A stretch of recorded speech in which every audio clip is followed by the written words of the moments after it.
Bom, turma, então, bom dia. Dando continuidade à nossa disciplina sobre dimensionamento, projeto e operação de estações de tratamento de água. Hoje a gente vai dar continuidade ao tópico que nós abordamos na semana passada. Se vocês estão lembrados, na semana passada eu coloquei um fluxograma de uma estação de tratamento de água. Não sei se vocês lembram.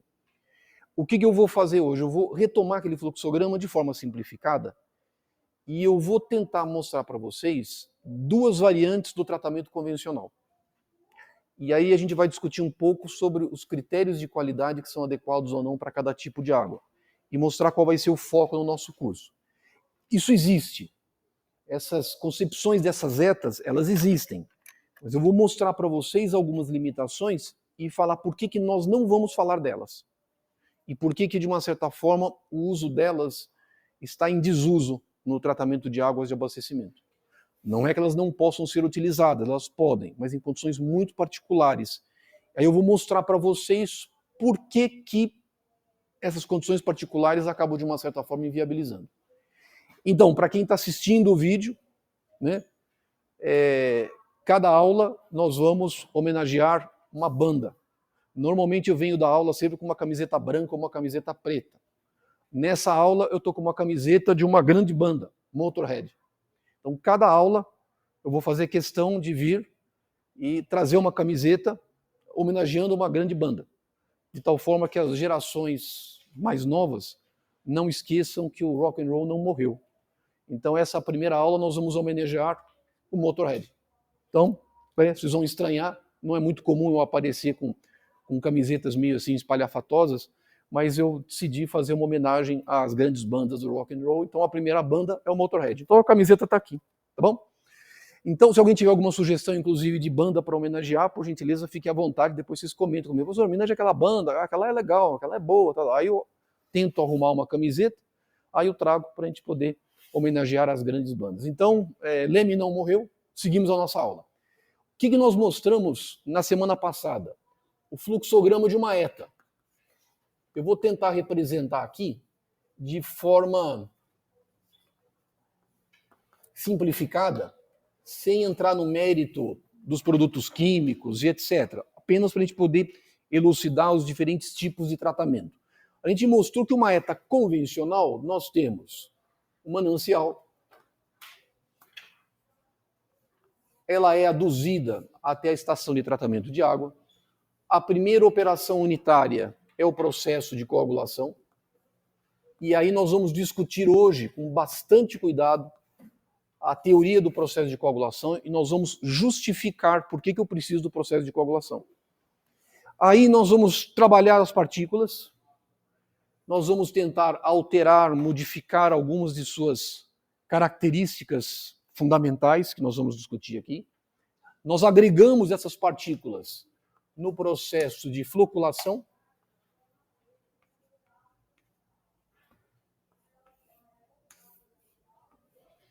Uma vez que nós agregamos as partículas, nós separamos fisicamente no processo de sedimentação.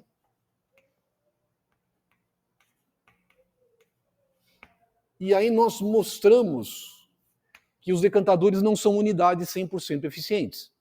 Então ainda fica uma certa concentração de partículas na fase líquida, precisamos separar. Nós vamos ao processo de filtração. E aí nós precisamos de um tanque de contato, de tal forma que a gente consiga garantir a desinfecção adequada da nossa água tratada. Então, em linhas gerais, e aí a água segue para o sistema de distribuição de água. Então, em linhas gerais, esse é o fluxograma típico de uma estação de tratamento de água do tipo convencional de ciclo completo. A gente chama esse fluxograma de uma ETA convencional de ciclo completo.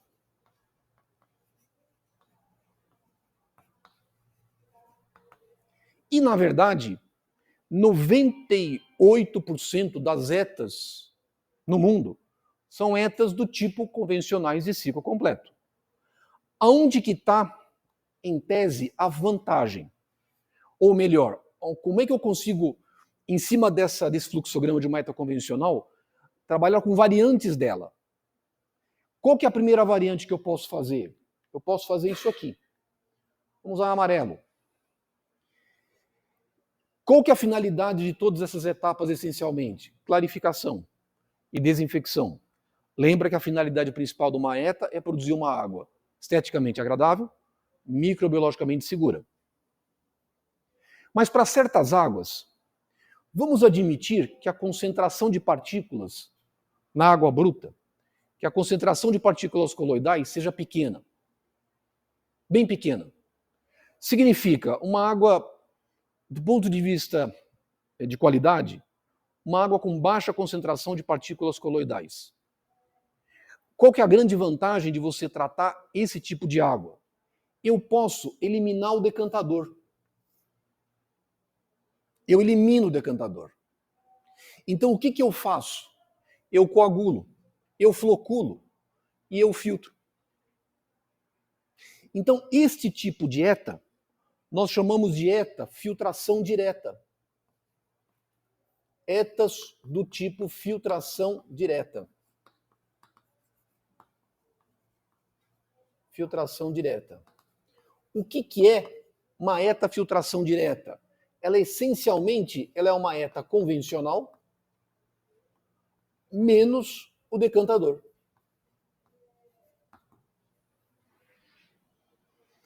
Mas perceba, qual que é a finalidade do decantador? Remoção de sólidos. A gente viu que um decantador bem operado, bem projetado, consegue remover cerca de 85%, 95% em massa de sólidos. Mas se a água bruta tiver uma qualidade tal que a concentração de partículas seja pequena, eu posso coagular, flocular e filtrar. Eu posso, na verdade, ter uma outra variante. Eu posso, na verdade, ir além.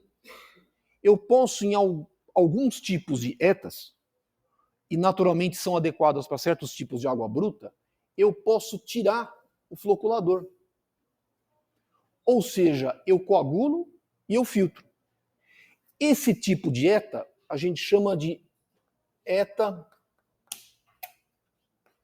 filtração em linha.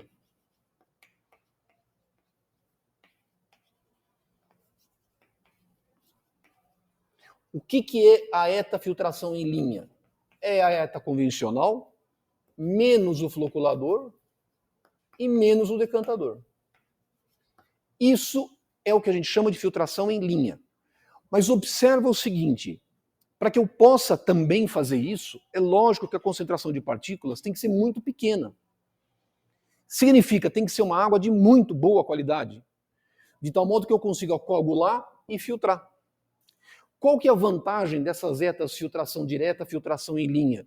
Lógico, elas são mais baratas, elas são menores. Por quê? Porque eu estou eliminando duas partes constitutivas significativas, o decantador e o floculador. Eu estou eliminando duas partes que são custosas. Então a ETA fica menor. A ETA em tese, fica mais simples. Esse simples é relativo, vou comentar hoje com vocês. No entanto, esse tipo de ETA, filtração direta, filtração em linha, ela só é adequada para certas águas muito especiais. Águas, eu vou colocar aqui, águas especiais. O que a gente entende por águas especiais? Águas que tenham qualidade muito especial, sejam de mananciais muito bem protegidos. Qual que é o ponto relevante disso aqui? Eu projeto a estação de tratamento de água para agora? Não. Eu projeto a estação de tratamento de água por um horizonte de operação. O horizonte econômico-financeiro é de 20 a 30 anos. As obras de saneamento normalmente são financiadas com prazos de financiamento da ordem de 20 a 30 anos, mas a obra física, ela vai trabalhar por 40, 50, 60, 70 anos, logicamente, enquanto eu conseguir manutenção adequada, instalações adequadas, operação adequada, mas vamos dizer assim, em linhas gerais, se você mantiver bem as suas instalações, ela vai trabalhar durante uns 100 anos. Então, a estação de tratamento de água que eu implanto hoje, ela não pode estar apenas sendo pensada, projetada para a qualidade de água hoje. ela tem que ser projetada pensando na qualidade da água daqui 20, 30, 40 anos. E essa é a nossa grande dificuldade, porque nós não temos, na grande maioria dos casos, nós não temos acesso ao manancial. Quando eu digo a gente não tem acesso ao manancial, o manancial não é meu. O manancial não pertence à companhia de saneamento. Não é meu. O manancial pertence a uma bacia hidrográfica que tem múltiplos usos. Isso significa, muito dificilmente, eu vou conseguir ter um controle sobre a bacia hidrográfica de tal modo que eu garanta que a qualidade da água hoje seja adequada para filtração direta ou filtração em linha para daqui 20, 30, 40 anos. Eu, profissionalmente, cansei de ver mais de uma dezena de casos, 20, 30 casos, de estações que foram implantadas como filtração direta, como filtração em linha, e passados 10 anos, 5 anos, 10 anos, menos do que isso, ela se mostrou totalmente inadequada para tratamento da água bruta. Mas por quê? Porque a tendência é que a qualidade da água bruta tenda a variar no tempo. E a nossa estação de tratamento de água tem que ter uma vida relativamente longa. Então ela tem que ser pensada não para a qualidade da água hoje, mas para a qualidade da água no futuro. Bom, mas que parâmetros de qualidade são significativos de tal modo que eu possa dizer, puxa, eu posso trabalhar com metafiltração direta, eu posso trabalhar com metafiltração em linha. Que parâmetros de qualidade são esses? Eu vou baixar e vou mostrar num quadrinho que fica mais fácil. Vamos lá.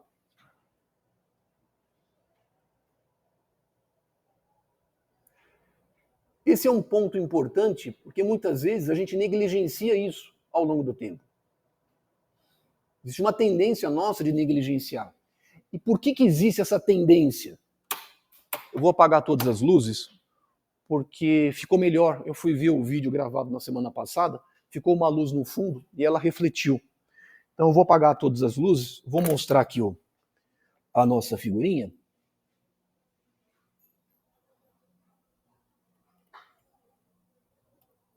Então tá aqui, tá aqui. Então assim, esse é o fluxograma típico de uma estação de tratamento de água. O que nós temos como simplificação? Nós retirarmos o decantador e aí nós transformamos essa ETA numa ETA filtração direta. Nós podemos tirar o fluculador e transformamos essa ETA numa ETA filtração em linha. Quais são os parâmetros de qualidade relevantes? Existe na literatura um conjunto de parâmetros que mais ou menos nos indica se eu posso trabalhar com uma ETA filtração direta ou filtração em linha. Que parâmetros são esses? Primeiro, a turbidez. Para aqueles que fizeram qualidade da água, os civis, os ambientais, turbidez é um parâmetro que mede a capacidade de uma água de dispersar luz, partículas coloidais de dispersarem luz. Ela indica maior ou menor concentração de partículas coloidais na fase líquida. Ora, a água tem que ter turbidez baixa, tem que ter concentração de partículas baixa. Qual que é a recomendação? Filtração em linha, turbidez menor que 5. Filtração direta, turbidez menor do que 20. Bom, esses valores de turbidez são valores baixos. Por si só me indica um manancial que tem que ser relativamente protegido, bem protegido. Mas não é só o parâmetro turbidez. O segundo parâmetro relevante, cor. A cor tem que ser baixa. Em geral, menor do que 20 para filtração direta, menor do que 10. Mas a cor não é um parâmetro tão relevante. A gente fala em cor, mas falamos em cor real. O parâmetro que de fato é relevante, e muito relevante, é concentração de algas. Algas são micro-organismos, mas algas são partículas. Partículas que têm faixa micrômetra. As algas apresentam dimensões de 2 a 8 micrômetros. São partículas. São partículas coloidais. Só que são partículas orgânicas, mas são partículas. E eu preciso removê-las.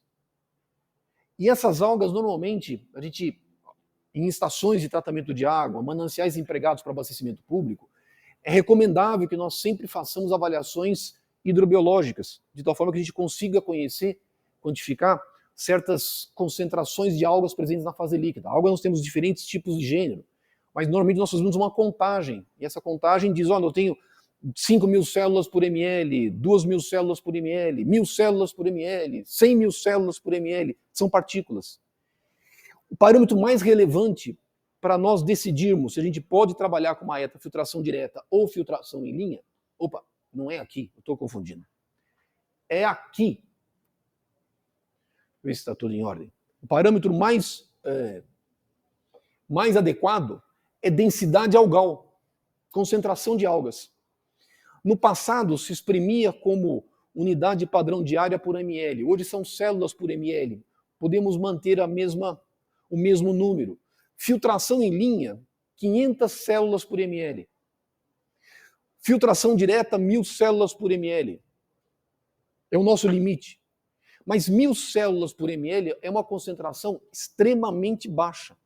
Tem que ser um manancial extremamente protegido. Não apenas hoje, mas daqui 20, 30 anos. Por que as algas se desenvolvem em corpos d'água? Essencialmente presença de nutrientes.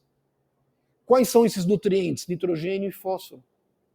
Da onde vem o nitrogênio e fósforo? Vem de esgotos sanitários não tratados de forma adequada. Você pode até ter esgoto bruto, pode até ter esgoto tratado, mas as ETs precisam ser projetadas para remoção de nutrientes. Na hora em que eu coloco nutrientes em excesso num corpo d'água, e se eu tiver condições adequadas de velocidade, radiação solar, temperatura, nós moramos num país de clima tropical, temperatura não é o problema, radiação solar não é o problema. Os nossos corpos d'água são essencialmente impactados com o lançamento de nutrientes, porque nós não temos sistemas eficientes de coleta, afastamento e tratamento de esgotos sanitários. Então, dificilmente os nossos corpos d'água conseguem ter concentrações de algas menores do que 1000 células por ml. É praticamente impossível. Apenas águas muito particulares, água de serra, na Serra do Mar, e olhe lá, águas muito particulares. Isso faz com que a gente, na verdade, acabe limitando a possibilidade de nós trabalharmos com ETAs, filtração direta e filtração em linha. Por isso que para a nossa realidade não é adequado. Especialmente quando a gente analisa as condições futuras. Lembra, a ETA nós não projetamos para hoje, nós temos que projetar para o seu horizonte de utilização, o horizonte da obra. Então a qualidade da água também não pode ser enxergada hoje. Mesmo que eventualmente hoje uma determinada água bruta possa ser tratada como filtração direta ou filtração em linha, você tem que ter plena garantia ou plenas garantias de que esta água vai se manter com qualidade inalterada pelos próximos 10, 20, 30 anos. E se não for possível isso? Se não for possível, então é lógico que a gente parte para uma ETA convencional. Ou você projeta uma ETA filtração direta e filtração em linha, já prevendo no futuro a implantação de outras etapas adicionais. Então, por isso que para a nossa realidade hoje é extremamente limitante nós trabalharmos com ETAs filtração direta e filtração em linha. Sacaram? Então, o nosso foco, o foco da nossa aula, o foco principal, portanto, o foco, nós vamos trabalhar no nosso curso com ETAs convencionais. Então, hoje, inclusive, o nosso objetivo principal é nós discutirmos um pouco sobre... Nós vamos discutir sobre, agora, essa estação convencional. E aí nós vamos abrir espaço para falarmos sobre o processo de coagulação, que é a primeira etapa constitutiva numa estação de tratamento de água. É a primeira etapa. Eu vou fazer uma pequena experiência com vocês. Ó, eu tenho essa água aqui. Eu vou mostrar aqui no vídeo. Eu tenho uma água, eu tenho sólidos. Eu vou passar essa água para vocês verem. Essa água tem partículas. Você toma essa água? Vocês tomam? Tá enrolado, né? Alguém pode até dizer para vocês, não, pode tomar, não tem problema nenhum. Pô, a gente eu morei em fazenda até os 13 anos. Eu tomava água do rio. Lógico que não era exatamente assim, mas a gente tomava água no rio, no córrego. Mas você só toma se você tiver uma certeza de que é uma água de boa qualidade. Ou porque você conhece. Em linhas gerais, é uma água que causa um certo desconforto. Ela tem partículas.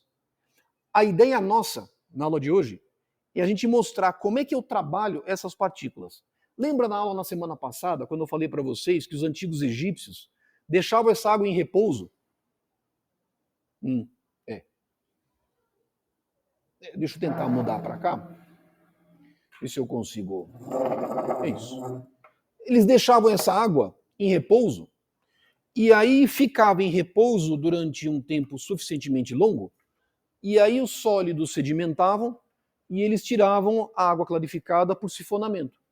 Foi a primeira, na verdade, a primeira alternativa de tratamento de água para consumo humano.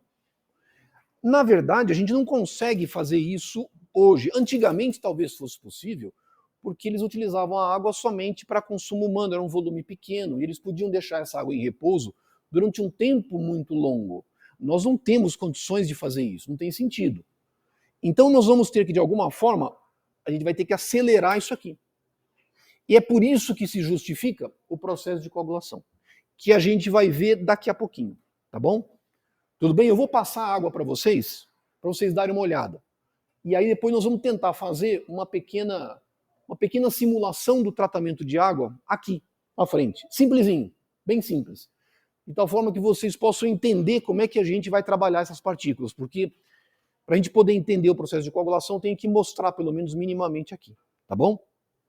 Bom, outra coisa que é importante, e por que eu vou falar nisso agora? Porque tem muitos alunos que são de fora do curso. Tem muitos alunos que são de outros cursos da Poli. E nem todos, talvez...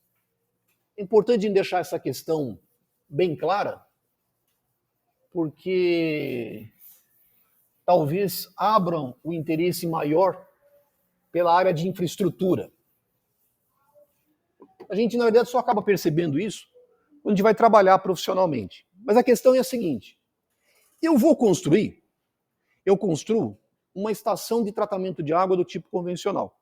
O que acontece do ponto de vista de planejamento dessas obras? Planejamento das obras. Vamos complementar um pouco o que a gente falou. Imagina o seguinte, vamos fazer um gráfico. Eu vou colocar aqui no gráfico, eu vou colocar o tempo, e eu vou colocar aqui no gráfico a vazão. Imagine que eu tenho uma população, uma cidade sendo abastecida. Uma população.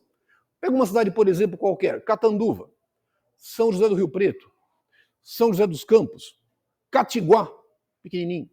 Não importa, pega uma cidade qualquer. Vamos imaginar que nós tenhamos uma data zero. A data zero é hoje. Hoje. Então, provavelmente, eu tenho uma vazão inicial, hoje. Hoje. Lógico, na grande maioria dos casos, as nossas populações já estão devidamente assentadas. Eu já provavelmente tenho um sistema de abastecimento de água. E eu tenho uma vazão sendo consumida hoje. Mas acontece que qual que é a tendência? A população cresce ao longo do tempo. As nossas taxas de crescimento populacional, grosseiramente, no Brasil, é 1,5% ao ano. Varia um pouco para mais, varia um pouco para menos de região, mas a população cresce. Se a população cresce, o que vai aumentar? Vazão. Eu preciso de mais água. Então, qual que é a tendência? A tendência é que, ao longo do tempo, essa necessidade de vazão aumente. Eu coloquei um gráfico ascensional, mas de forma genérica. Bom, mas hoje nós estamos aqui. Hoje nós estamos aqui. Não tem sentido eu projetar uma estação de tratamento de água, dependendo do meu sistema, né, da forma como ele está estabelecido, não tem sentido eu projetar para hoje, para essa vazão. Eu tenho que olhar um horizonte. Normalmente esse horizonte é da ordem de 30 anos.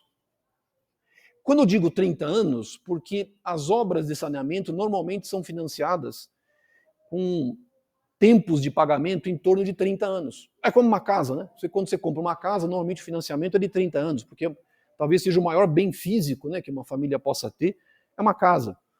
No caso, como as obras são muito caras, normalmente os intervalos de financiamento são de 20, 30 anos. Então você faz um planejamento para 20, 30 anos. Então lá, por volta de 30 anos, você vai ter uma vazão, que eu vou colocar aqui, FP, Eu vou chamar essa vazão FP de vazão de final de plano. Vazão de final de plano. Essa vazão de final de plano é o meu horizonte final. Ou seja, no final de 30 anos, eu quero aproximadamente, eu estou estimando esta vazão para o meu sistema. Então, o projeto de uma estação de tratamento de água não pode jamais ser feita para esta vazão, mas sim para esta vazão. Bom, mas você vai dizer, mas espera um pouquinho, mas eu estou aqui hoje. Eu estou fazendo uma previsão para 30 anos. Quem garante que vai acontecer isso? Não sei. Não sei. Mas eu tenho que fazer uma previsão. Pode ser que fatos extraordinários levem a acontecer que essa curva ela se comporte desta forma. Ela pode ser assim. Ou ela pode ser assim. Eu não sei. Vai depender de uma série de fatores. Isso aqui, portanto, é o planejado. Isso é o planejado. Ela pode ser assim, pode ser assim. Mas como é que você percebe a tendência ao crescimento? Se é assim, assim ou assim? Ora, o sistema é seu, está operando. Então tem 3 palavras que são chaves quando a gente fala no planejamento de obras de saneamento, de uma forma geral. 3 pontos chaves, eu vou escrever aqui no canto. Planejamento.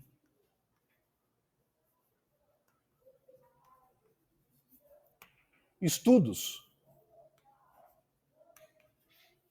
E projetos. Isso é algo que não acaba nunca. Porque eu estou aqui. Eu planejo para cá. Digamos que eu implante as minhas obras. Então eu tenho uma obra planejada para cá.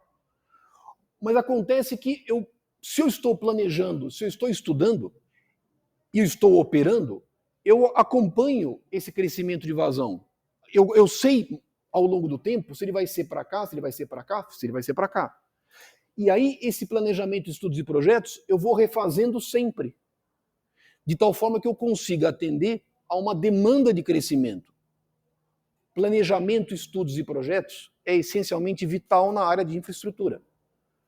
É vital na área de transportes, é vital na área de saneamento, todo o setor de infraestrutura, planejamento, estudos e projetos, você não para nunca. Você tem que fazer sempre. Só que essas obras, vamos dizer que eu estou aqui hoje, vamos dizer que eu tenha 500 litros por segundo, vamos dar um número, vamos dizer que essa vazão hoje, eu trabalhe com 500 litros por segundo.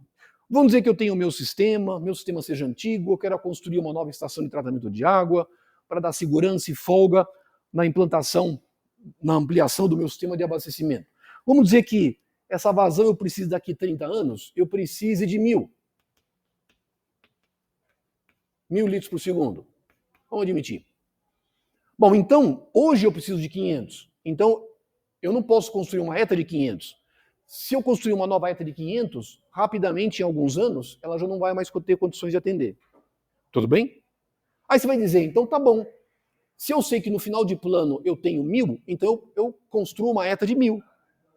Qual que é o problema disso?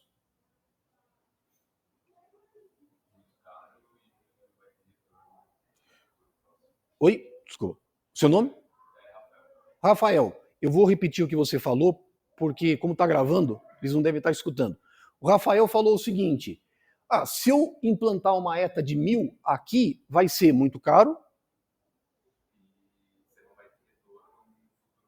Você não vai ter retorno no futuro próximo. É exatamente isso. Imagina o seguinte, para implantar uma ETA de 1.000 aqui, eu preciso de ter recurso financeiro. Bom, tudo bem. Ainda que eu consiga o recurso financeiro para implantar essa obra, da onde vem o retorno? Vem da tarifa. Mas eu estou implantando uma ETA de 1.000, eu estou vendendo 1.000 aqui? Não. Eu estou vendendo 550, 600 litros por segundo. Mas eu implantei uma ETA de 1.000. Então, puxa, eu tenho uma enorme infraestrutura para atender 1.000 litros, mas acontece que eu só estou apenas vendendo água para 600 litros, 650 no início. Então, o que eu faço? As minhas obras, elas são etapalizadas. Eu etapalizo as obras. Opa, cadê o giz? Eu etapalizo. No projeto de uma estação de tratamento de águas, normalmente essas obras, elas são etapalizadas. Num horizonte que pode ser de 15, 10, 20 anos, depende. Então, o que acontece? Eu preciso de 1.000. Eu faço o projeto para 1.000, só que eu modulo a estação de tratamento de água de tal forma que eu consiga construir uma primeira etapa para, por exemplo, tratar 750 litros por segundo. E quando eu estiver chegando próximo desses 750 litros por segundo, 650, 700 litros, eu automaticamente disparo a construção de uma outra etapa da ETA, para atingir no final de plano os meus 1.000 litros. Perceberam por que então planejamento, estudos e projetos é tão importante? Perceberam? Ou seja, o que acontece? Eu vou colocar aqui no cantinho. É lógico que para que eu consiga determinar vazões e tudo mais, vamos colocar aqui os estudos. Estudos principais. Quais são alguns desses estudos principais que eu tenho que ter? Quais são alguns desses estudos principais?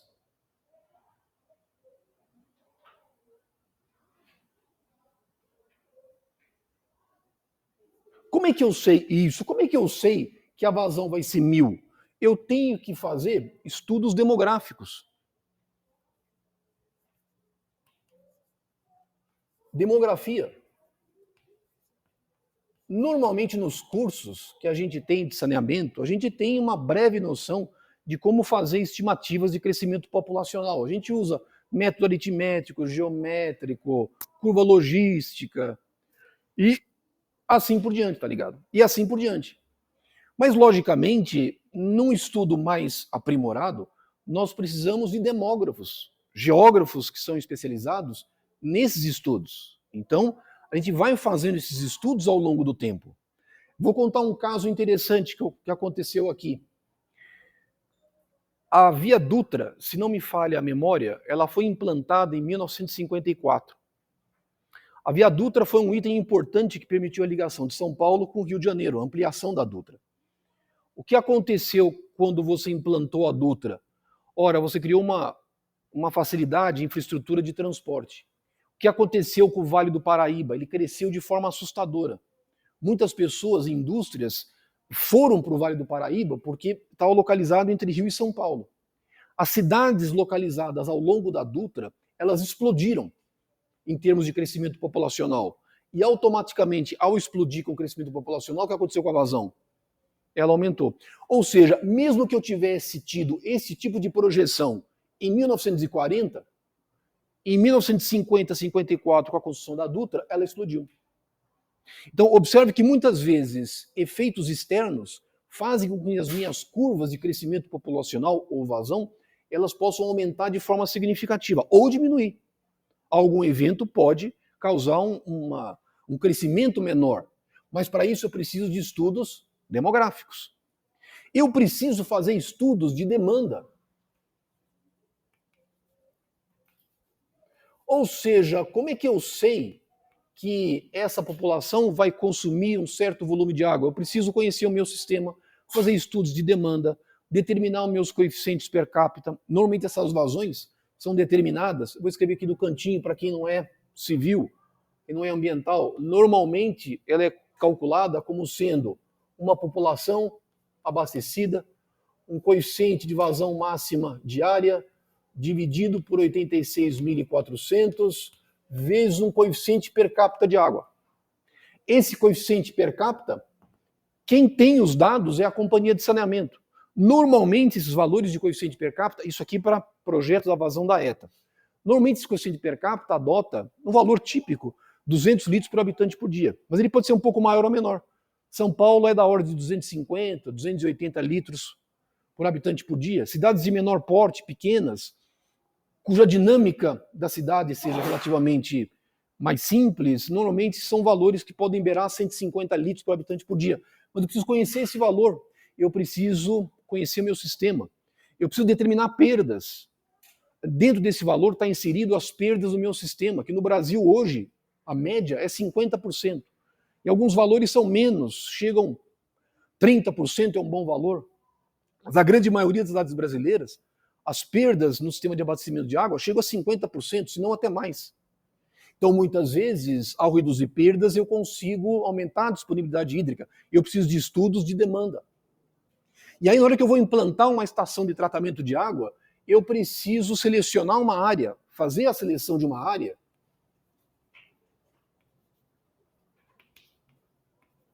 E essa seleção da área depende de uma série de características do meu sistema. O posicionamento da estação, como que ela vai se interligar no sistema de abastecimento de água existente, como é que eu tenho que implantar os meus novos sistemas de adução de água tratada, como eles se interligam no sistema existente. Preciso de uma área. A área da estação tem que acomodar não somente a estação, mas tem que acomodar outras partes constitutivas, tem que acomodar tratamento da fase líquida, tratamento da fase sólida e outros fatores que eu vou mostrar daqui a pouquinho para vocês. Eu vou fazer o projeto da ETA. Aí eu vou fazer o projeto dela. Agora deixa eu mostrar as figuras, que aí fica mais fácil. Eu vou fazer o projeto dessa estação. Então vamos lá. Eu vou mostrar para vocês duas vistas de duas estações de tratamento de água. Eu vou mostrar o projeto dela, é uma vista geral de implantação da ETA. E aí eu vou mostrar para vocês aquelas questões que eu comentei com relação à etapalização das obras. Deixa eu ver aqui.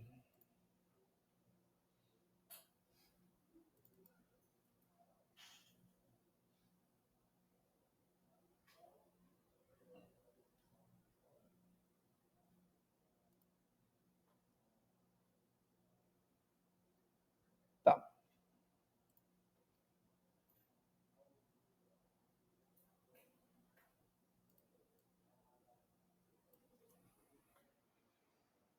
Bom, eu coloquei aqui para vocês, isso aqui é uma vista superior de uma estação de tratamento de água, projetada para São José do Rio Preto. É a famosa ETA Rio Grande. Qual que é a vazão de final de plano dela? 3 metros cúbicos por segundo. Mas o projeto final é para 3 metros cúbicos. A ETA toda, tira essas lagoas, depois eu vou comentar com vocês mais ao longo do curso. Tira isso aqui. A ETA está aqui. Isso aqui é a ETA. Mas ela não foi, embora ela tenha sido projetada para 3 metros cúbicos por segundo, ela dificilmente, ela não vai ser implantada inicialmente para 3 metros cúbicos por segundo. Por quê? Porque em função da evolução da demanda. Eu projeto para vazão de final de plano e eu etapalizo as minhas obras de tal forma que eu consiga fazer um casamento com investimento financeiro. Então, o que ela tem? Uma implantação de uma primeira etapa. Está vendo que esses dois bloquinhos aqui são iguais.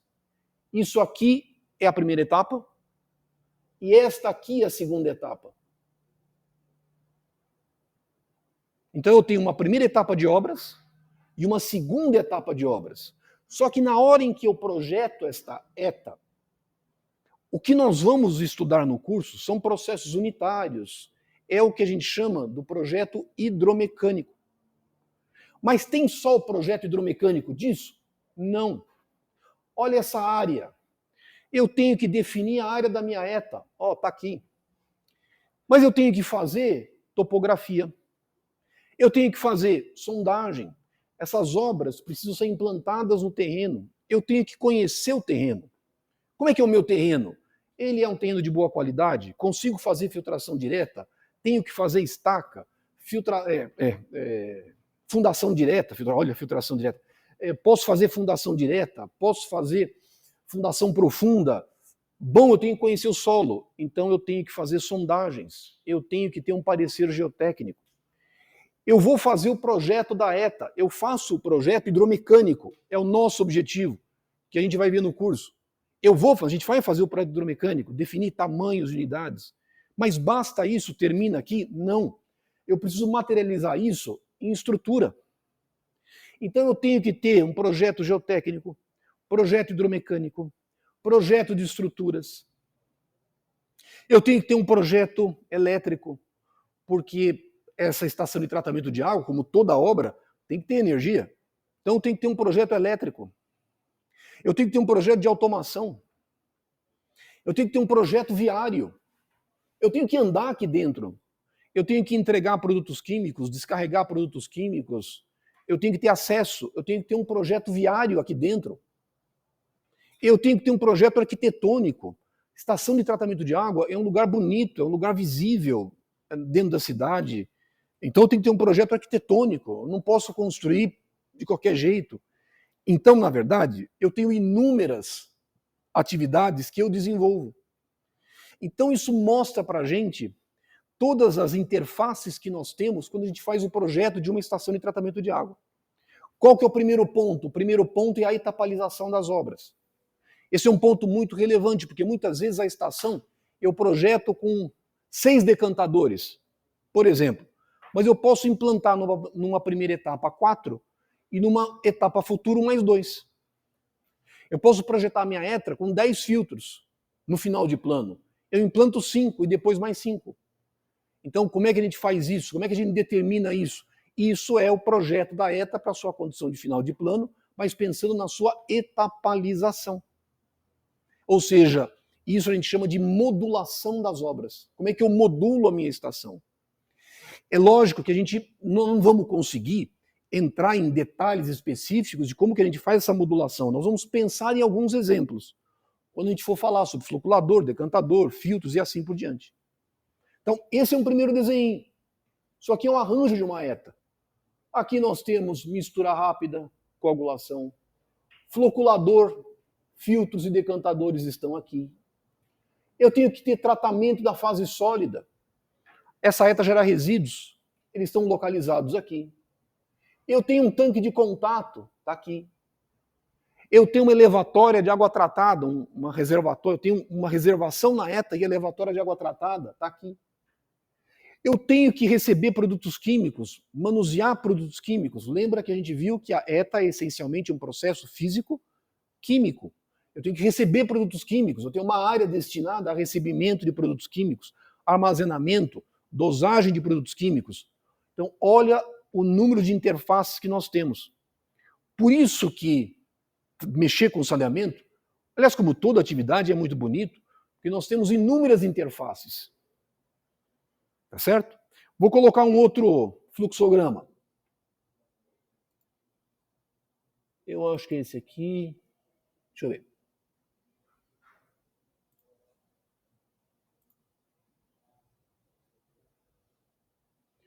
Ó, aqui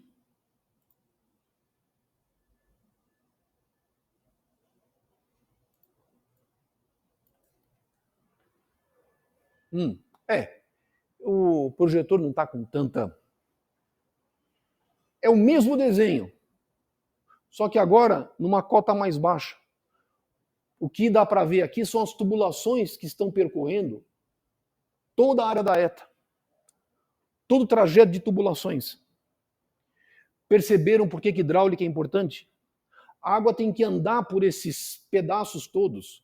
Eu tenho que conduzir água bruta, conduzir água decantada, levar água para um reservatório, para o tanque de contato, bombeamentos, adutoras. Eu tenho aqui um conjunto de tubulações que cobrem a área da ETA, porque eu tenho que fazer a veiculação dessas vazões. Hidráulica para a gente é super importante. Não precisamos ser super hidráulicos, mas a gente tem que conhecer um pouco de mecânica dos fluidos, um pouco de hidráulica, para dimensionar todo esse treco aqui. Deixa eu mostrar agora uma outra ETA. Ops. Oh, meu Deus. Onde é que está aqui? Eu acho que está aqui. Isso aqui. Isso aqui é um projeto de uma outra ETA.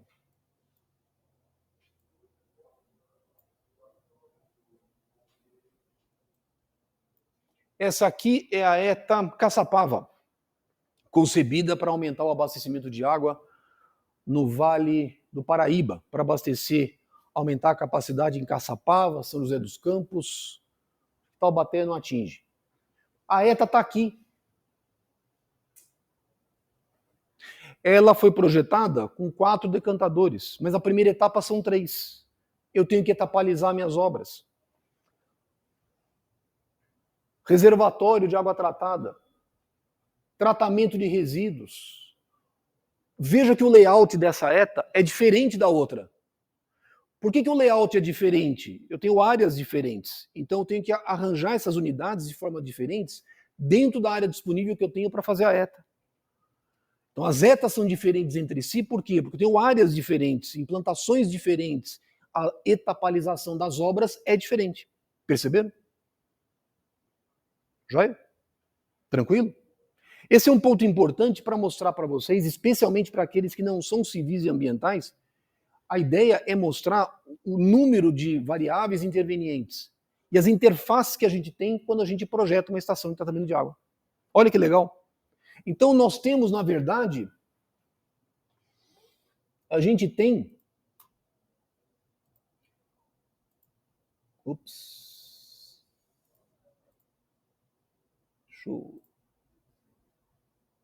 Deixa eu... Pimba. Aqui. Olha o número de variáveis intervenientes. Isso, por que é tão bonito para a gente? É bonito porque nós vamos ter serviço durante muito tempo. E esse serviço vai cobrir uma série de atividades. Eu vou listar ali para mostrar para vocês como isso é importante. Então, olha só. Projeto. Projeto do quê? Não, a gente começa com o projeto hidromecânico. O projeto hidromecânico é o que a gente faz. É estabelecer tamanho de unidades. Qual vai ser, quantos floculadores eu vou ter? 3, 4. Quantos decantadores eu vou ter? 4. Quantos filtros eu vou ter? 10. Como é que vai ser a minha mistura rápida? Ah, vai ser mecanizada, vai ser hidráulica. Eu materializo isso. Isso é o projeto hidromecânico. É o que nós vamos ver. Só que na hora em que eu termino o projeto hidromecânico, não termina, na verdade, aqui, né? Aí eu tenho que analisar, bom, mas como é que vai ser? Como é que vai ser a fundação dessa ETA? Eu tenho que fazer um projeto geotécnico. Projeto geotécnico. Ou seja, alguém vai definir como é que vai ser a fundação dessas minhas obras. Se vai ser fundação direta, fundação profunda, se vai ter estaca, como é que vai ser? Vai fazer uma obra na Baixada Santista, o terreno é mole, o solo é mole. As fundações são caríssimas. Muitas vezes a fundação é até 30% do custo da obra, porque o solo é muito ruim. Um solo de boa qualidade, né, torna mais fácil. Muitas vezes a gente faz uma obra e encontra o solo com rocha. Aí, aparentemente é mais fácil, mas é difícil, porque muitas vezes eu planejei as minhas obras como enterradas, mas não consigo enterrar, tenho rocha. Ah, mas vou explodir? Não, não vou, mas em compensação consigo apoiar num terreno de boa qualidade. Eu subo a ETA. Bom, são uma série de questões envolvidas, mas eu preciso de um parecer geotécnico. Eu faço um projeto de estruturas.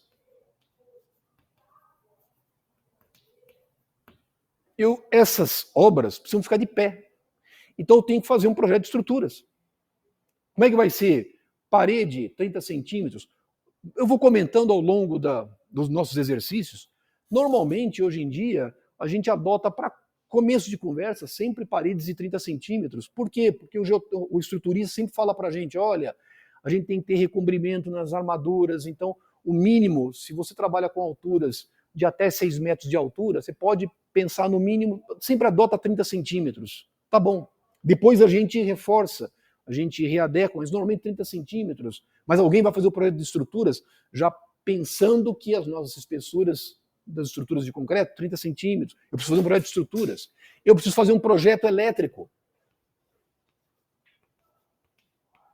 Essas unidades precisam de energia. Eu tenho que botar energia no sistema.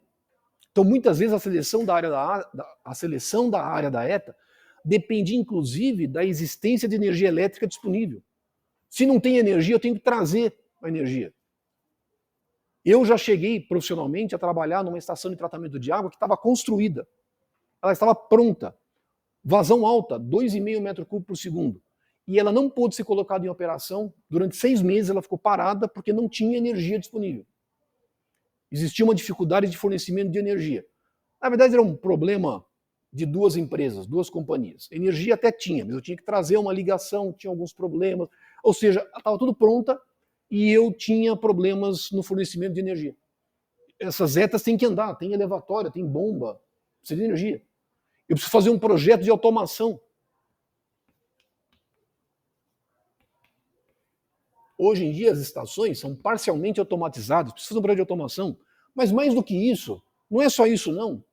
Eu tenho que fazer um projeto viário.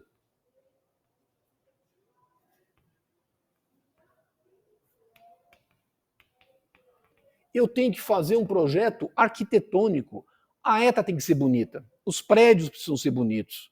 A arquitetura tem que ser bonita. Imagina, você chega numa estação, tudo feio. Não pode, é um lugar de visitação pública. Então tem que ser vistosa, tem que ser bonito. Eu preciso fazer um projeto arquitetônico. Arquitetônico. Ou seja, a ideia, por que eu estou falando em todas essas etapas? Para mostrar para vocês que o projeto das nossas ETAs envolve uma série de outras engenharias. Eu tenho muitas vezes fazer seleção de equipamentos. Eu tenho que envolver engenheiros mecânicos. Tem equipamentos especiais que precisam ser projetados, dimensionados, especificados. Eu preciso ter uma avaliação de um engenheiro mecânico. Eles, melhor do que ninguém, vão poder dizer, olha, é melhor utilizar esse soprador ao invés desse, esse bombeamento ao invés desse, essa bomba é melhor, tem custo energético menor. Então, eu esqueci, podemos colocar aqui projeto hidromecânico? Colocar aqui mecânico? Embora seja hidromecânico, eu vou forçar aqui a importância de você ter um engenheiro mecânico na equipe para poder fazer especificação de equipamentos, que sejam equipamentos de boa qualidade e de custo razoável, custo adequado. O que nós fazemos, a gente fica aqui. Nós estamos aqui. O nosso foco é aqui. Mas nós temos que ter em mente todas essas outras atividades envolvidas, para que a gente saiba que o que nós estamos fazendo é uma parte do todo. Beleza? Dúvidas? Joia? Tranquilo? Podemos começar agora nosso universo? A água está por aí? Ah, está aqui. Visto isso, agora vamos tentar entender o que acontece aqui. Vocês perceberam que está difícil, né? Essencialmente, o que eu quero numa estação de tratamento de água? Produzir uma água esteticamente agradável, microbiologicamente segura. Essas partículas, consigo removê-las facilmente? Não. Elas têm dimensão física muito pequena. Vamos traduzir isso em propriedades. Eu vou deixar aqui, tentar ser bem cuidadoso, para não esbarrar e não causar um acidente, porque eu sou meio desajeitado, então eu posso causar um acidente em sala de aula, já aconteceu isso uma vez. E caiu tudo, virou uma bagunça. Mas vamos lá. Vamos entrar agora no objeto da nossa aula de hoje propriamente dito. Vamos falar do processo de coagulação. Vamos entender o que nós queremos do processo de coagulação. Então vamos lá. Deixa eu pegar um giz novo, porque fica quebrando tudo. Então vamos lá. Coagulação. Hoje, na verdade, nós vamos nos ater à teoria. E aí, na aula que vem, na semana que vem, nós vamos nos preocupar com uma série de exercícios.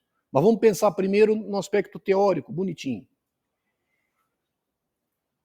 Por que essas partículas coloidais, elas têm dificuldade de serem removidas? Vamos tentar colocar num gráfico? Eu vou colocar num gráfico. Eu vou colocar aqui partículas. E eu vou tentar dividir, classificar as nossas partículas com base no diâmetro. Nós temos uma série de partículas presentes na fase líquida. Nós podemos classificar partículas como sendo, primeiro, partículas menores do que 10 a menos 3 micrômetros. São partículas muito pequenas. Essas partículas nós classificamos como partículas dissolvidas. Ou seja, partículas que tenham dimensão física menor do que 10 a menos 3 micrômetros são partículas que nós classificamos como partículas dissolvidas. Exemplo de partículas dissolvidas: cátions e ânions. Cátions, cloreto, sulfato, magnésio, lítio, cromo, são partículas dissolvidas porque elas têm dimensão menor do que 10 a menos 3 micrômetros. São partículas com tamanho iônico. Ou seja, cátions e ânions. E macromoléculas. Moléculas com peso molecular maior. Cátions, ânions. Nós podemos classificar partículas com dimensão física maior do que 1 micrômetro. Formalmente, é 1,2 micrômetros, porque é uma separação analítica, mas eu vou colocar 1 micrômetro. Partículas que tenham dimensão superior a 1 micrômetro, nós chamamos de partículas em suspensão.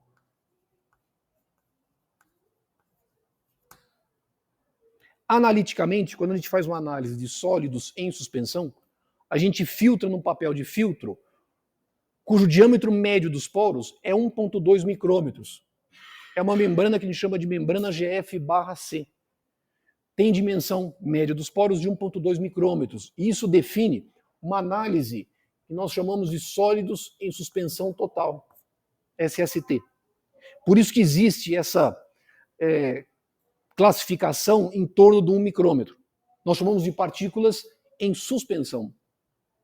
Só que tem uma faixa de 10 a menos 3 micrômetros a 1 micrômetro, e essa faixa é muito particular, importante, tanto quanto essa, que nós chamamos de partículas coloidais.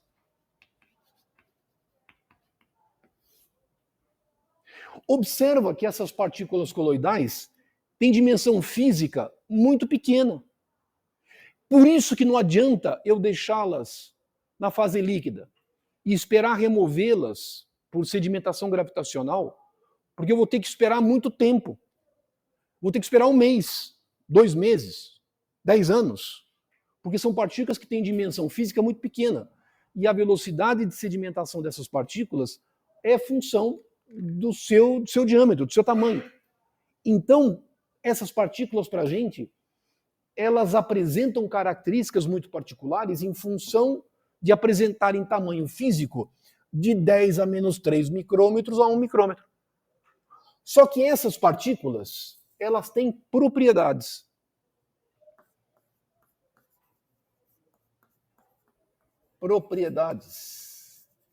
E essas propriedades são super relevantes.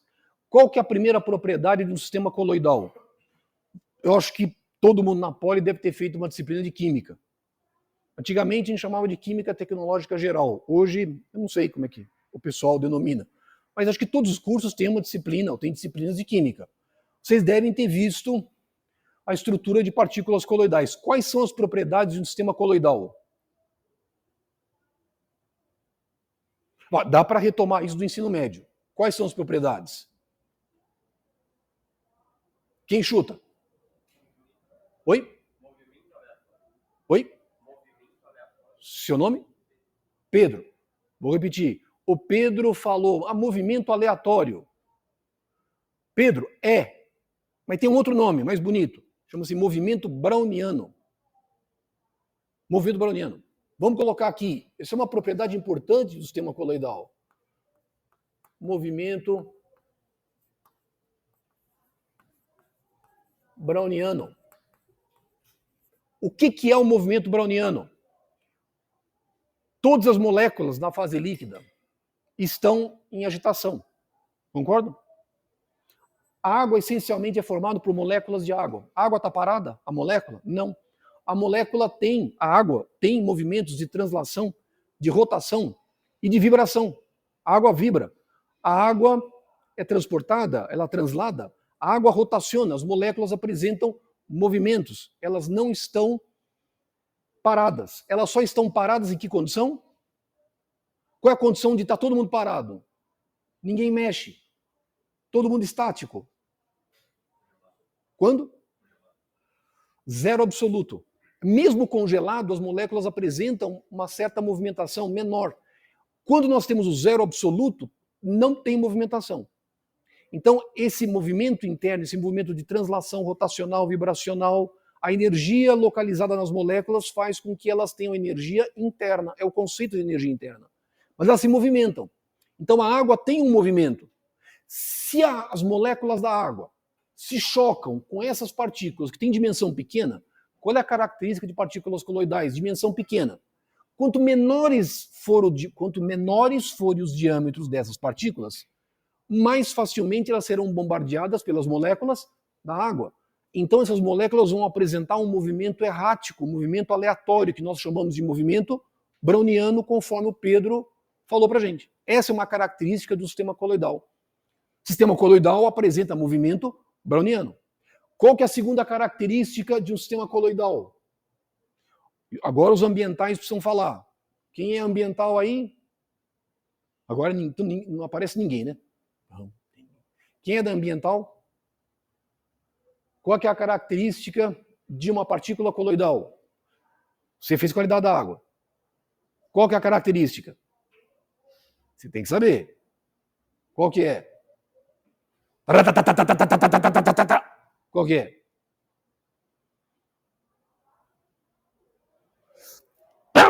Qual que é? Não lembra? O que é a turbidez? Lembra? Como é que você faz a análise de turbidez? Lembra? Você não pega a amostra, coloca numa cápsula, numa ampola e coloca numa fonte de luz? E aí a luz incide e ela é dispersa? Esta é a propriedade de um sistema coloidal. Nós chamamos de efeito Tyndall. O nome, né? É bonito. Tyndall. Acho que é 2 L's. Tyndall. Efeito Tyndall. O que é o efeito Tyndall? Olha contra a luz. Se você olhar contra a luz, você vai ver muitas vezes partículas de poeira. Por que você vê essas partículas de poeira? Porque a luz incide, o comprimento de onda interage com esta partícula, a função desse tamanho da partícula, ele dispersa a luz e nós percebemos no olho humano. Então, partículas coloidais têm uma característica de dispersarem luz. Isso a gente chama de efeito Tyndall. E é o efeito Tyndall que é responsável pela análise de turbidez, que é tão relevante para a gente. Qual que é a terceira característica do sistema coloidal? Essa propriedade, para a gente, no tratamento de águas de abastecimento, é a mais importante. Vou pedir para vocês, peguem esse frasco, façam assim, misturem um pouquinho, misturem. Passa para o próximo. E assim por diante. O que vocês estão fazendo? Vocês estão oferecendo condições para essas partículas se chocarem. Concorda? Façam isso. No final, vocês vão olhar, vai mudar alguma coisa? Intuitivamente, vai mudar alguma coisa? Intuitivamente muda?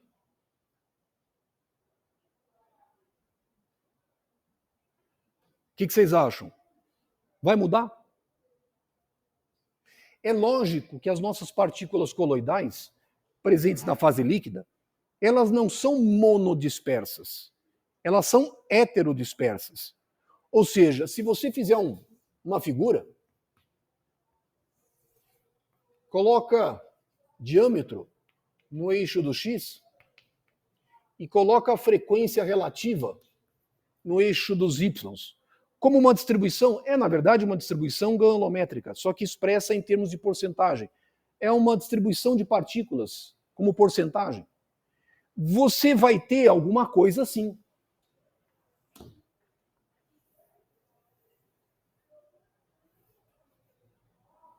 Pega, por exemplo, isso aqui, admita que seja água bruta. Ela tem uma distribuição de diâmetros de partícula. Eu tenho partículas maiores, partículas menores, eu tenho um diâmetro médio, eu tenho uma variância, mas, em suma, as partículas têm dimensões, as partículas presentes na fase líquida têm dimensões variáveis. É uma distribuição heterodispersa.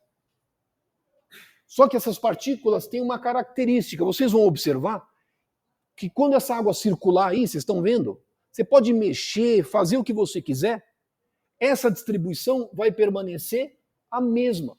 Não vai mudar. Não vai mudar. Essa distribuição vai permanecer constante. Ela não muda. Deixa eu apagar esse negocinho aqui que está me incomodando. Eu vi um negócio amarelinho aqui. Atualização do antivírus. Aí ficou olhando ali, tem um negocinho amarelinho. Vocês vão observar que essa distribuição granulométrica, ela não vai mudar. Mas eu estou fazendo essas partículas se chocarem umas com as outras, ela não muda. Mas por que não muda? Por que não muda? Vamos, quem se habilita?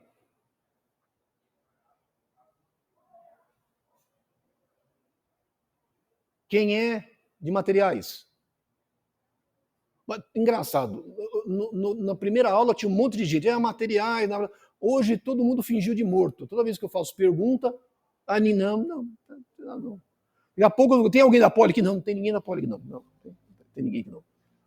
Quem é de materiais? Quem é de metalurgia? Por que elas não se agregam? Seu nome? Maiara.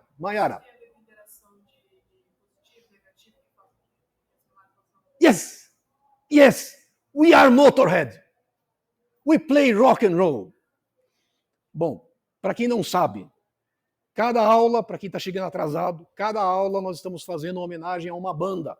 Hoje a banda homenageada é Motorhead, a maior banda de rock de todos os tempos. Lemmy ainda vive. Cada aula nós vamos fazer uma homenagem a uma banda, então eu estou vendo com umas camisetas diferentes. Então, depois, vocês, se alguém tiver alguma sugestão de homenagem de alguma banda, fique à vontade. Professor, aquela banda lá é boa. Eu arrumo uma camiseta e a gente faz uma homenagem a grandes bandas de rock and roll que a gente escutou, a gente escuta ainda hoje, para fazer com que as novas gerações percebam que o rock and roll não morreu, ele ainda vive. Então, a nossa homenagem hoje é ao grande Motorhead, ao grande Lemmy. E por isso que eu brinquei quando eu falei, yes, we are Motorhead, we play rock and roll, porque ele sempre falava isso nos shows. E é exatamente isso. Partículas têm que característica? Carga negativa. Partículas coloidais têm carga elétrica. E as partículas coloidais presentes na fase líquida, 99,999% tem carga elétrica negativa. Maiara, né? Maiara acertou, é isso mesmo. Partículas coloidais têm carga negativa. Então o que acontece? Eu chego aqui, seu nome? Você tá aqui. Seu nome? Oi? Chega aqui. Vitor. Eu chego aqui, carga negativa. Ficamos juntos? Não. O que vai acontecer? Um potencial de repulsão. Vai acontecer alguma coisa? Não vai acontecer nada. Nós vamos nos separar. Quando vocês pegaram aquela água... Obrigado, Vitor. Quando a gente pega aquela água, coloca as partículas em contato umas com as outras, Vocês podem fazer isso o mês inteiro aqui, a gente aqui, dando volta, não vai acontecer nada. Por quê? Porque as partículas se chocam, mas elas têm carga elétrica negativa. Isso a gente chama, né, de eletroforese. Partículas têm carga negativa. Se você colocar num potencial elétrico, as partículas se movimentam, porque tem carga negativa. Então, partículas coloidais têm carga. Ora bolas. Qual que é a essência do tratamento de águas de abastecimento?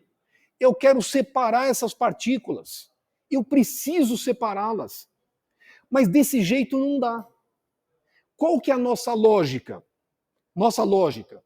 A nossa lógica é fazer o seguinte: eu vou dar um jeito de pegar essa distribuição granulométrica. Deixa eu fazer outra figura. Eu vou dar um jeito de pegar essa distribuição granulométrica. Imagine que esta seja a distribuição granulométrica da água bruta.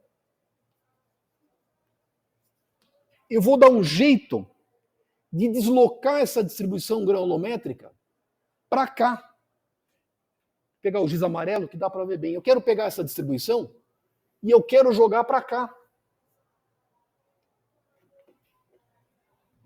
Eu tenho que dar um jeito de fazer isso. Imagine que agora eu tenho uma outra distribuição granulométrica.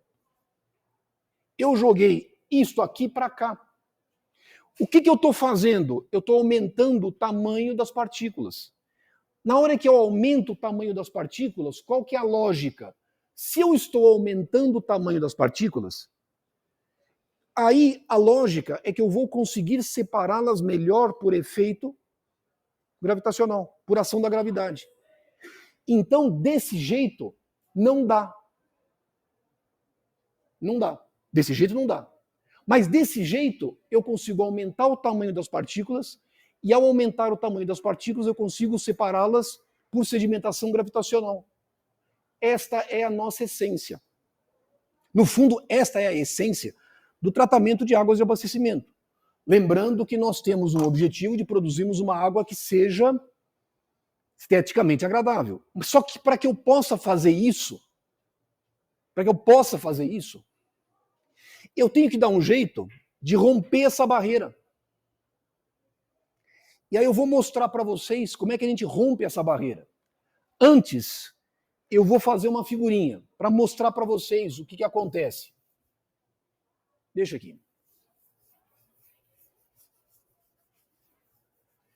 Isso, na verdade, é uma forma simplista da gente tentar mostrar o que acontece e por que existe essa dificuldade. Mas a gente já viu isso, vocês já devem ter visto isso no ensino médio sobre uma outra forma. Oh, cadê meu? É aqui.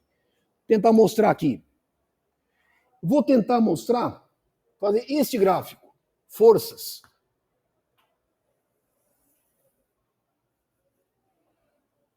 Vou colocar aqui forças.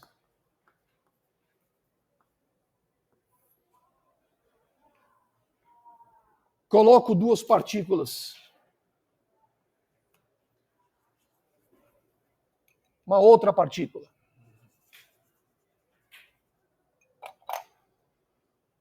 Quero que elas se agreguem.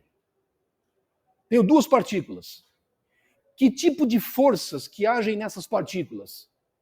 Qual é o primeiro tipo de força? Partículas têm carga? Tem carga. Então, que tipo de força que age nessas partículas? Forças Maillard, forças de repulsão, nós podemos chamá-las de forças eletrostáticas. Lembra lá da eletrostática do ensino médio? Forças eletrostáticas. Eletrostáticas. Como é que nós podemos escrever essas forças eletrostáticas? Grosseiramente. Lembra? Deixa eu só encostar a porta.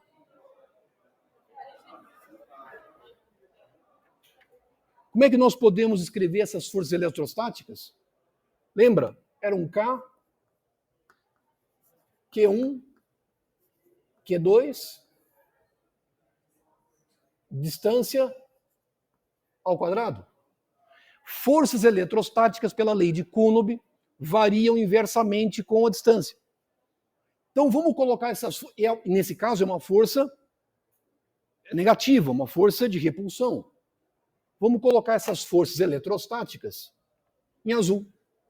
Alguma coisa assim. Isso aqui, nesse gráfico, isso aqui é distância. Distância. E aqui a força. Só que esta força é uma força negativa. Ou seja, quanto menor é essa distância, maior é essa força eletrostática. Quanto maior for a distância, essa força de repulsão ou atração ela fica cada vez menor. Mas é sempre, no caso, essa força depende da carga das partículas. Como essa partícula tem carga negativa, essa partícula tem carga negativa, ela é uma força de repulsão, certo? Qual que é a outra força que age nas partículas?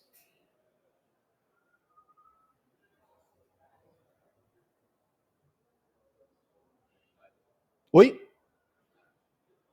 Desculpa, seu nome? Oi? Rafael. Rafael falou forças... Gravidade? Não é exatamente... É lógico que forças gravitacionais agem nas partículas, mas a sua dimensão é muito pequena. Não é relevante para a gente. Qual que é? Oi? O seu nome? Natália. Natália falou forças intermoleculares. Qual que é o nome que a gente dá a todas as forças ou a somatória de todas as forças atrativas? Molécula da água, polar ou apolar? Polar. A distribuição eletrônica das moléculas da água ela é irregular. Ou seja, tem mais elétron no oxigênio e tem menos elétron no hidrogênio. Forma o que? Um momento dipolar. Quando uma outra molécula de água cruza com uma outra molécula de água, o que vai acontecer? Aquele excesso de elétrons vai se aproximar de quem? Das moléculas de hidrogênio da outra molécula de água. Vai formar uma força de atração. Essa força de atração nós chamamos de forças de Van der Waals. Na verdade, genericamente, todas as forças atrativas que nós temos, todas as forças atrativas, nós chamamos de forças de Van der Waals. Porque, na verdade, não é uma, tem um conjunto de forças. Devido a dipolo permanente, dipolo... Eu tenho dipolos, tem moléculas que são apolares, mas eu formo um dipolo transitório. Bom, mas vai gerar uma força atrativa. Essas forças atrativas nós chamamos de forças de Van der Waals. Turma, é só para justificar o que nós vamos fazer, tá bom? Van der Waals. Só que são forças atrativas. E essas forças atrativas eu vou colocar em vermelho. É alguma coisa assim. Eu não sei se eu vou conseguir desenhar direitinho, mas é alguma coisa assim.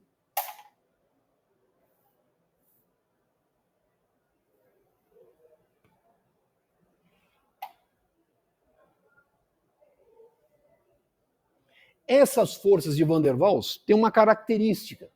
Essas forças é alguma coisa, um K', um Q1, um Q2, só que a razão desse diâmetro, este D, é elevado à sexta potência a 12, de 6 a 12. Porque como é um conjunto de forças, tem forças que é D elevado à sexta, D elevado à oitava, D elevado a 12. Bom, para a mesma distância, se ela for muito pequena, esse número aqui é gigantesco, concorda? Porque se o diâmetro for muito pequenininho, essa força é enorme. Forças de Van der Waals, forças de repulsão. Então, por isso que eu desenhei o extremo, ele indo bem para baixo. Soma as duas. Vamos somar as duas. Maelinho, se você somar as duas forças, é alguma coisa assim.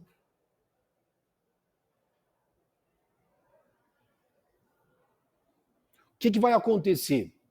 Quando a distância for muito pequena, quem é que se sobrepõe?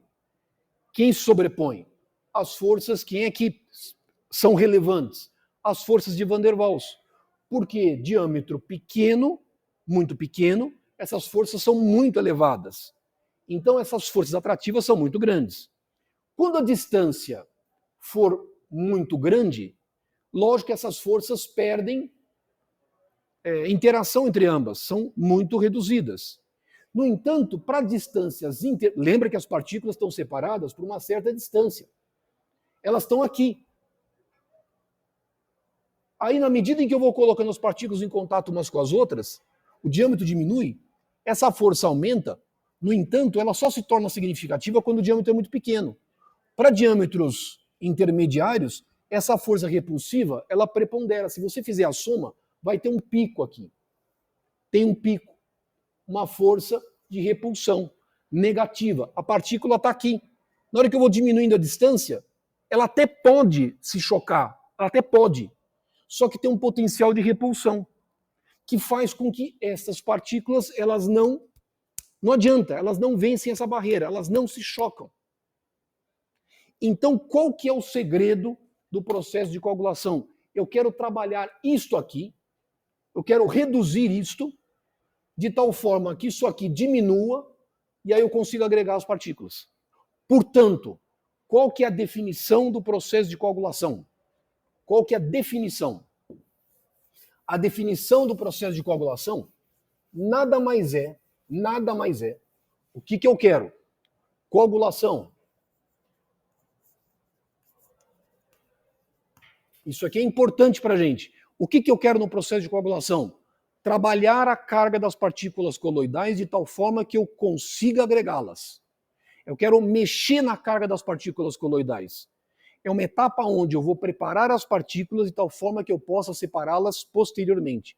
Eu tenho que mexer a carga, trabalhar a carga. Por que eu quero mexer a carga? Por que eu quero trabalhar a carga? Para diminuir esse potencial de repulsão. Por que eu quero diminuir esse potencial de repulsão? Porque eu quero agregar as partículas. Sem isso, eu não vou conseguir separá-las por ação gravitacional. Então, o processo de coagulação, ele é visto como sendo um processo no qual eu vou trabalhar a carga das partículas coloidais, procurando diminuir, reduzir esse potencial de repulsão entre as mesmas. Naquela figurinha que eu fiz, o que está acontecendo? E aí, teoricamente, é importante. A minha distribuição granulométrica da água bruta está aqui. Imagine que isso aqui é água bruta. Isso aqui é água bruta. Aqui eu tenho o diâmetro da mesma forma e aqui a frequência relativa. Isso aqui é água bruta. Na hora em que eu coagular, a coagulação vai mudar o diâmetro.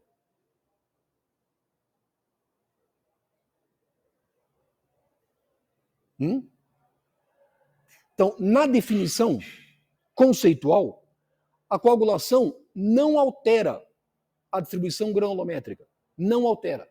Se você pegar a distribuição granulométrica da água bruta e da água coagulada, elas são rigorosamente iguais na teoria. Isso aqui é água coagulada. Na teoria, essa distribuição granulométrica, ela é rigorosamente igual. Eu ainda não agreguei as partículas. Eu mexi a carga delas. Eu vou mexer a carga delas. Na hora que eu mexer a carga dessas partículas, eu vou diminuir esse potencial. Ao diminuir o potencial, eu vou conseguir colocar as partículas em contato umas com as outras e eu vou agregá-las. Quem é que faz esta alteração de diâmetro? Esta alteração de diâmetro quem faz é o processo de floculação. Lembra, eu não pedi para vocês colocarem as partículas em contato umas com as outras, agitando esse frasco bem vagarosamente? Isso é o processo de floculação. Mas isso nós vamos ver daqui umas 3 aulas. 3 aulas. A floculação faz isso. Joga essa distribuição para cá. Quem faz este papel é o processo de floculação. A floculação vai jogar essa distribuição granulométrica daqui para cá. A coagulação não. A coagulação tão somente vai fazer com que eu mexa a carga das partículas. No tratamento de águas de abastecimento, a coagulação muitas vezes é chamada de mistura rápida. Vocês vão entender por que é mistura rápida. Eu vou mostrar uns vídeos para vocês, depois, e nós vamos fazer uma pausa, um intervalo, e aí eu vou mostrar para vocês o porquê que é chamado de mistura rápida. Porque a coagulação ou mistura rápida é um processo que demora 30 segundos, 1 minuto. Ele é muito rápido. Ele é muito rápido. Sacaram? Ele é muito rápido. Então, isso aqui para a gente acontece em questão de 1 minuto, 2 minutos. Acabou. Só que, para que eu possa mudar esta carga, eu não consigo chegar lá com a varinha, pim, e mude. Agora muda toda a carga, todo mundo. Não. Eu preciso de um auxiliar. Esse auxiliar nós chamamos de coagulante. Por isso que no fluxograma que eu desenhei na semana passada, eu mostrei para vocês, olha, eu tenho aqui a necessidade de adicionar um coagulante na fase líquida, e esse coagulante, ele vai fazer com que eu consiga modificar as propriedades desse sistema coagular, mudar a carga. O que o coagulante faz? Ele altera a carga, muda a carga. Não é só isso, mas essencialmente ele muda a carga. É isso. Aí eu vou mostrar para vocês, eu trouxe aqui, nós vamos mostrar como é que eu faço o processo de coagulação, para a gente poder entender os aspectos envolvidos. Pessoal, tranquilo? Dúvidas? Bem claro esse nosso conceito de coagulação, a importância. Deixa eu abrir de novo a porta, né? Porque o pessoal foi embora. Tá um calor danado. Tranquilo? Então, vamos fazer um intervalo? Vamos?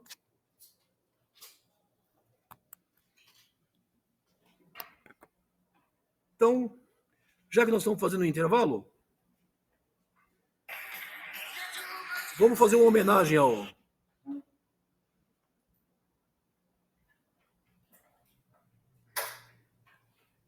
nosso Motorhead.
Ok.